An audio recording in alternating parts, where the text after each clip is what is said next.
Kidlat News Updates. Mga balita ngayon, pagpapalaya sa Filipina-American na nasa poder ng NPA, ipinanawagan ng Army 11,676 violators sa NCR Tiklo. Safer City drives kinwestiyon ng ilang grupo. 266 million smuggled na sigarilyo winasak sa Zamboanga. Ako po si Cesar Soriano para ihatid ang mga nangungunang balita sa buong kapuluan. Nanawagan ng 2nd Infantry Division ng Philippine Army sa New People's Army o NPA na palayain si Cristina Pasion, isang Filipino-American na pinaniniwalaang kasama ng grupo sa Occidental Mindoro matapos lumabas ang mga sulat kamay na nagpapakita umano ng kanyang matinding emotional distress. Na-recover ang mga sulat kasunod ng engkwentro noong March 29 sa Barangay Monteclaro, San Jose Occidental, Mindoro at nasawi si Army Captain Dean Buen Oyando at dinakip si Charlie Garzon. Ayon sa militar, kabilang sa mga na-recover na materyales ang mga notebook at personal na sulatin na pinaniniwala ang iniwan ng mga tumatakas na rebelde. Ilan sa mga entry ay naglalaman ng pahayag ng pagnanais umalis at matinding emosyonal na hirap at posibleng ilan dito ay kay pasyon. Sinabi ni 2nd ID spokesperson Colonel Michael Aquino na dapat payagang makaalis si Pasyon kung nanaisin ito upang makabalik sa kanyang pamilya. Muli rin niyang hinimok ang mga natitirang miyembro ng NPA na sumuko at magbalik loob sa pamahalaan.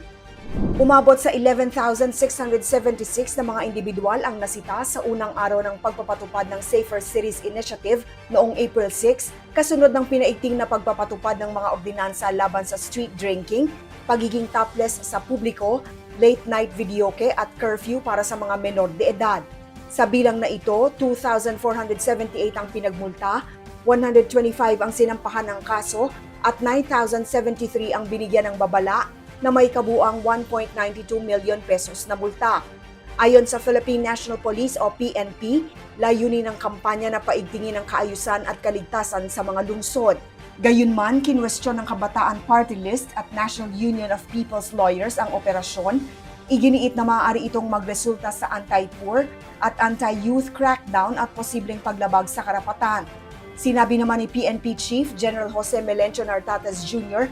na ipatutupad ang batas ng may paggalang sa karapatang pantao habang patuloy ang panawagan sa publiko na sumunod sa mga umiiral na ordinansa. Winasak ng Bureau of Customs o BOC Port of Zamboanga ang mahigit 266 million pesos na halaga ng smuggled na sigarilyo sa Vergo 8 Tech Waste Management Services sa Barangay Manikahan, Zamboanga City noong April 7 bilang bahagi ng mas pinaigting na kampanya laban sa iligal na kalakalan sa Katimugan. Ayon sa BOC, umabot sa 5,069 master cases, 2,620 rims, at 32 packs ng kontrabando ang kinondena at dinurog sa operasyon. Binigyang diin pa ng BOC na magpapatuloy ang mahigpit na pagbabantay ng customs sa Zamboanga Peninsula kabilang ang Basilan, Sulu at Tawi-Tawi sa pakikipag-ugnayan sa pulisya at militar. Katuwang sa aktibidad ng Philippine Navy, Philippine National Police o PNP, Armed Forces of the Philippines o AFP, Coast Guard, Philippine Drug Enforcement Agency o PDEA, Bureau of Internal Revenue o BIR, Commission on Audit o COA at iba pang mga ahensya. Dagdag ng mga otoridad, ang pagsira sa mga kumpiskadong produkto ay malinaw na babala sa mga sindikatong sangkot sa smuggling na hindi uurungan ng gobyerno ang pagpapatupad ng batas at pagprotekta sa lehitimong kalakalan sa buong rehiyon. Para sa Kidlat News Channel, ako si Rosalyn Sinchonco, nag-uulat. Ako po si Cesar Soriano, kasama nyo sa bawat pagputok ng balita.